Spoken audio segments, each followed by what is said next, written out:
A Saskatoon company is among the businesses feeling the brunt of U.S.-imposed tariffs. Says Hallee Mandryk reports it's seeing a sales slump south of the border, resulting in an excess of inventory here.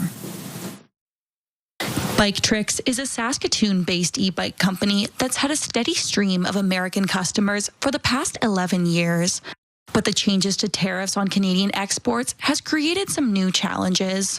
For every 10 bikes we were selling to the U.S. in a couple of years ago, we're selling like one right now. So it's really dropped off. A particularly hefty tariff on steel and aluminum has drastically impacted the company's American sales. Thomas says a 50% duty when crossing the American border. Essentially, we shipped out a bike, a few weeks ago for $2,400 US as the retail value there, and we got charged $2,200 and some dollars in duties and taxes, which is ridiculous. We can't compete in that space.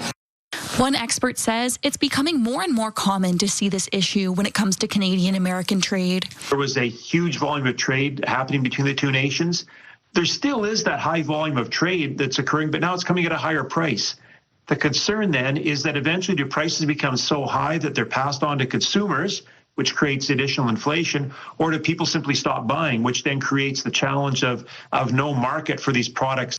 For Biktrix, that means there's an overstock of high-performance bikes, which used to be popular with American customers.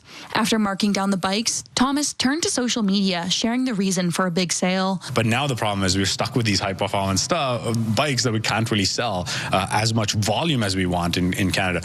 Obviously, the post that we made on Facebook has gotten pretty good, lots of attention, and we've moved quite a bit of these bikes in the last few weeks.